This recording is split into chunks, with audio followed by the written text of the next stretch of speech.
Yes రాష్ట్రంలో municipal ఎన్నికల ఓట్ల లెక్కింపు కొనసాగుతుంది. ఈ ఎన్నికల్లో అధికార కాంగ్రెస్కు ధీటుగా బీఆర్ఎస్ హవా కూడా కనబరిచింది. ప్రతిపక్షంలో ఉన్నప్పటికీ పలు మున్సిపాలిటీలో కాంగ్రెస్ గట్టి పోటీ ఇచ్చి సత్తా చాటింది. కాంగ్రెస్కి బీఆర్ఎస్ పార్టీ 15 మున్సిపాలిటీలో విజయం సాధించగా మరో 20కి పైగా మున్సిపాలిటీలో సింగిల్ లార్జెస్ట్ పార్టీగా నిలిచింది. మరో 10కి పైగా మున్సిపాలిటీలో 6 మున్సిపల్ కార్పొరేషన్లు తుది ఫలితాలు రావాల్సి ఉంది. మొత్తంగా 116 మున్సిపాలిటీలు గాను కాంగ్రెస్ 50కి పైగా మున్సిపాలిటీలు గెలుచుకుంది. బీఆర్ఎస్ 15 మున్సిపాలిటీలో విజయం సాధించింది. ఇతరులు 2 మున్సిపాలిటీలు దక్కించుకున్నారు. దాదాపుగా 35కు పైగా మున్సిపాలిటీలో హంగ్ ఏర్పడింది. ఇక 7 మున్సిపల్ కార్పొరేషన్లకు గాను 4 కార్పొరేషన్లు కాంగ్రెస్ సొంతం చేసుకుంది. అందులో నల్గొండ, రామగుండం, మంచిర్యాల, మహబూబ్ నగర్ కార్పొరేషన్లు ఉన్నాయి. కొత్తగూడెం మున్సిపాలిటీలో హంగ్ ఏర్పడింది. అక్కడ మొత్తం 60 డివిజన్లకు గాను కాంగ్రెస్, సిపిఐ 22 చొప్పున గెలిచాయి. బీఆర్ఎస్ 8 డివిజన్లో ఇండిపెండెంట్లు, 6 డివిజన్లో బీజేపీ, ఇతరులు 1 డివిజన్లో గెలిచారు. కరీంనగర్ కార్పొరేషన్ బీజేపీ దక్కించుకుంది. నిజామాబాద్లో కూడా బీజేపీ ముందంజలో ఉంది.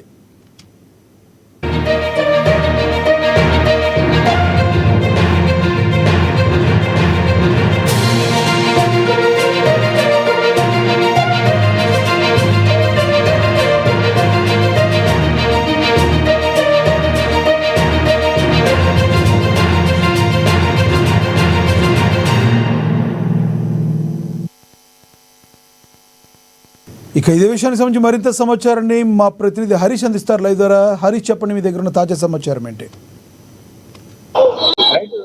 ఏదైతే మున్సిపల్ ఎన్నికల్లో బీఆర్ఎస్ సత్తా చాటుతా ఉన్నది. ఇప్పటికీ 50 పైగా స్థానాల్లో కూడా కాంగ్రెస్ గెలుచుకున్న పరిస్థితి అయితే కనిపిస్తా ఉంది. కార్పొరేషన్ సంబంధించి కూడా మెజార్టీ స్థానాల్లో కూడా దూసుకుపోతున్న నేపథ్యం ఉంది. మరోవైపు 15 చోట్ల అంగ ఏర్పడ్డ పరిస్థితి ఉంది. ఇక మరోవైపు బీఆర్ఎస్ కూడా తన ఏదైతే ఒక్కొక్క స్థానాన్ని తమ ఖాతాలో వేసుకుంటూ వస్తుంది. స్వతంత్ర అభ్యర్థుల కార్పొరేషన్లలో స్వతంత్ర అభ్యర్థుల హవా కూడా కొనసాగుతున్న పరిస్థితి అయితే కనిపిస్తా ఉంది. ఇక ప్రధాన మన జిల్లాలకు సంబంధించి కూడా స్వతంత్ర అభ్యర్థులకు సంబంధించి కూడా ఏదైతే అక్కడ గెలుస్తా ఉన్న నేపథ్యం అయితే కనిపిస్తా ఉంది. జగిత్యాలకు సంబంధించి కూడా అక్కడ మాజీ మంత్రి జీవన్ రెడ్డి బలపరిచిన అభ్యర్థి అక్కడ ఓటమి చెందిన నేపథ్యం ఉంది. ఇక ఎమ్మెల్యే బలపరిచిన రామకృష్ణ రెడ్డి విజయం సాధించిన నేపథ్యం ఉంది.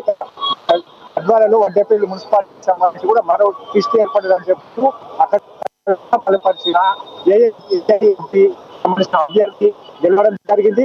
15 మున్సిపాలిటీలకు సంబంధించి కూడా ఏర్పడ్డది. అక్కడ కూడా ఇప్పటికైతే చుదురుమదురు సంఘటనలు చేసుకుంటున్న పరిస్థితి అయితే కనిపిస్తా ఉంది. ఇక అంగేర్పడ్డ వారికి సంబంధించి కూడా క్యాంపు తరలించాలని ప్రయత్నించిన బీఆర్ఎస్ కాంగ్రెస్ నేతల మధ్య కూడా ఏదైతే అక్కడ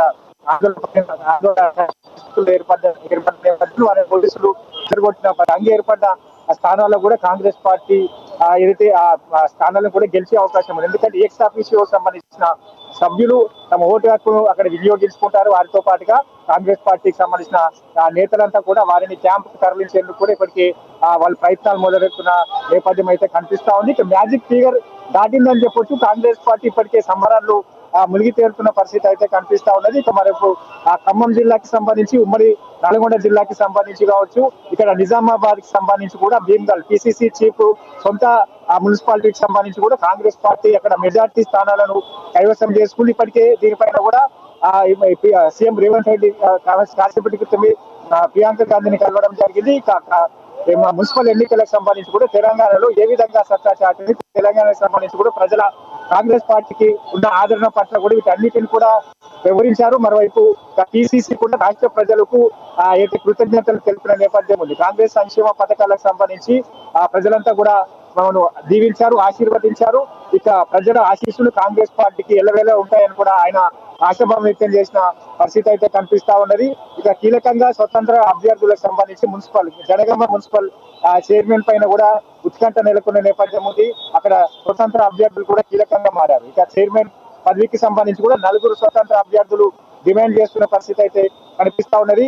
ఇక వీరికి సంబంధించి కూడా కాంగ్రెస్ నేతలతో లాబింగ్ చేస్తారా లేదా బీఆర్ఎస్ నేతలకు క్యాంపుకు వెళ్తారా అని పైన కూడా క్వశ్చన్ మార్క్ మిగిలిన పరిస్థితి అయితే ఉన్నది. కాబట్టి దీనికి మరికాసేపట్లో తెరపడి ఉన్న నేపథ్యం అయితే కనిపిస్తుంది. ఇప్పటికే చాలా వరకు క్యాంపుకు తరలిస్తున్న పరిస్థితులు అయితే ఉన్నాయని చెప్పొచ్చు. ఇక సూర్యాపేటలో కూడా ఇక తల్లి కొడుకులకు సంబంధించి కూడా ఒకే 20 మున్సిపాలిటీలో కూడా గెలవడం జరిగిన నేపథ్యం అయితే కనిపిస్తా ఉన్నది.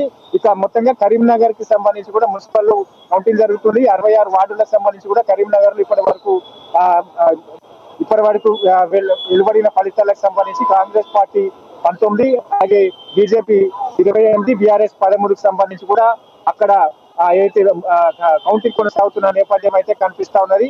ఇక మరోవైపు సిరిసిల్ల కావచ్చు, కొడంగల్ సిరిసిల్లకు సంబంధించి కూడా కొన్ని స్థానాల్లో బీఆర్ఎస్ ముందంజలో కొనసాగుతున్న నేపథ్యం ఉంది. ఇప్పటికే బీఆర్ఎస్ కూడా 14 స్థానాలు కూడా మున్సిపాలిటీలను తమ ఖాతాలో వేసుకున్న పరిస్థితి ఉంది. మరికొన్ని స్థానాల్లో లీడింగ్ లో కొనసాగుతున్న నేపథ్యం అయితే ఉంది. ఇక వికారాబాద్ కొడంగల్ మున్సిపాలిటీలో 12 వార్డులకు కాంగ్రెస్ పార్టీ 6 గెలుచుకుంది. ఇంకా కౌంటింగ్ కొనసాగుతున్న నేపథ్యం ఉంది. 1 ఎంఐఎం గెలుచుకున్న నేపథ్యం అయితే కనిపిస్తా ఉంది. ఇక సంగారెడ్డి ఇస్లాపూర్ మున్సిపాలిటీలకు సంబంధించి కూడా అక్కడ కాంగ్రెస్ పార్టీ అభ్యర్థి గెలుపొందడం జరిగింది. మొత్తంగా ఇక్కడ నిజామాబాద్, ఆదిలాబాద్ కి సంబంధించి కావచ్చు, మరోవైపు కరీంనగర్ కి సంబంధించి, అలాగే క్లీన్ స్వీప్ చేసిన కొన్ని నియోజకవర్గాలు ఉన్నాయి. ఏదైతే ఉప ముఖ్యమంత్రి బట్టి విక్రమార్క మున్సిపాలిటీకి సంబంధించి కూడా ఇక్కడ క్లీన్ స్వీప్ చేయడం జరిగింది. ఖమ్మం సంబంధించి కూడా కాంగ్రెస్ పార్టీ తమ మెజార్టీ స్థానాలను తమ ఖాతాలో వేసుకుంది. ఒక సిపిఐ అభ్యర్థి కూడా తమ అకౌంట్ ఖాతాను తెరవడం జరిగింది. మరోవైపు అనూహ్యంగా జనసేన పార్టీ తరఫున కూడా అభ్యర్థి కూడా ఈసారి అక్కడ గెలవడం జరిగిన పరిస్థితి అయితే కనిపిస్తా ఉన్నది. ఇక మొత్తంగా ఇక్కడ నల్గొండ కావచ్చు, ఖమ్మం కావచ్చు, నిజామాబాద్ కి సంబంధించి, అలాగే ఉమ్మడి మహబూబ్ నగర్ జిల్లాలకు సంబంధించి కూడా మెజార్టీ స్థానాలు కాంగ్రెస్ పార్టీ తమ ఖాతాలో వేసుకుంది. ఇప్పటికే అక్కడ కార్పొరేషన్లకు సంబంధించి కూడా ముందంజలో కొనసాగుతున్న పరిస్థితి అయితే కనిపిస్తా ఉన్నది. ఇక ఆదిలాబాద్ లో కూడా ఇక అక్కడ వేర్వేరుగా సంబంధించి కూడా అకౌంట్ ఖాతాలు తెరుస్తున్న నేపథ్యం అయితే కనిపిస్తా ఉంది. ఒకవైపు కాంగ్రెస్ పార్టీ అభ్యర్థి గెలిస్తే మరో మున్సిపాలిటీలో బీఆర్ఎస్ పార్టీ, బీజేపీ పార్టీ అభ్యర్థి గెలుస్తా ఉన్నారు. అక్కడ ఎంఐఎం కూడా తన ఖాతా తెరిచిన పరిస్థితి అయితే ఉన్నది. కాబట్టి మొత్తంగా ఈ మున్సిపల్ ఎన్నికల్లో కూడా కాంగ్రెస్ పార్టీ మెజార్టీ స్థానాలను కైవసం చేసుకోబోతా ఉన్నది. ఇప్పుడైతే 80%, 85% మెజార్టీ 85% మున్సిపాలిటీలు గెలుస్తామని కూడా ముందు నుంచి కూడా ధీమా వ్యక్తం చేస్తున్న పరిస్థితి ఉందో అదే ఉదయం నుంచి కూడా కంటిన్యూ అవుతా ఉన్నది. ఎప్పుడైతే బ్యాలెట్ బాక్సులకు సంబంధించి కూడా కావచ్చు, పోస్టల్ బ్యాలెట్ ఎప్పుడైతే కౌంటింగ్ మొదలు పెట్టారో అప్పటి నుంచి కూడా కాంగ్రెస్ పార్టీ లీడ్ లో కొనసాగుతూ వస్తుంది. తమ మ్యాజిక్ ఫిగర్ దాటిన పరిస్థితి అయితే కనిపిస్తా ఉంది. మరి కాసేపట్లో మున్సిపాలిటీలకు సంబంధించి కూడా క్లారిటీ రానున్నది. ఇప్పటికే బీఆర్ఎస్ 14 గెలుచుకుని కాంగ్రెస్ పార్టీ 50 పైగా స్థానాల్లో కూడా గెలవడం జరిగింది. మరికొన్ని స్థానాల్లో ముందంజలో కొనసాగుతున్నారు. కాబట్టి స్పష్టంగా ఏవైతే ఎగ్జిట్ పోల్స్ చెప్పాయో 80 నుంచి 85% సంబంధించిన ఆ మార్కును కాంగ్రెస్ పార్టీ మున్సిపల్ ఎన్నికల్లో తమ ఖాతా వేసుకోబోతున్న పరిస్థితి అయితే కనిపిస్తా ఉంది. రాష్ట్ర వ్యాప్తంగా సంబరాలు నిర్వహించుకుంటా ఉన్నారు. మొత్తంగా కాంగ్రెస్ పార్టీకి సంబంధించి కూడా ఇప్పటి వరకు జరిగిన అన్ని ఎన్నికలు కావచ్చు, ఎప్పుడైతే కంటోన్మెంట్ ఉప ఎన్నిక, అసెంబ్లీ ఎన్నికలు, పార్లమెంట్ ఎన్నికల, కంటోన్మెంట్ ఉప ఎన్నిక, తర్వాత జరిగిన జూబ్లీహిల్స్ ఉప ఎన్నిక, తర్వాత స్థానిక సంస్థల ఎన్నికలలో మెజార్టీ స్థానాలు, ఇప్పుడు మున్సిపల్ ఎన్నికల్లో కాంగ్రెస్ పార్టీ మెజార్టీ స్థానాలు. గత 10 ఏళ్ల నుంచి కూడా కాంగ్రెస్ పార్టీ అక్కడ మున్సిపల్లో చోటు దక్కని పరిస్థితి కావచ్చు. ఇక మొత్తంగా ఈసారి ప్రజలంతా కూడా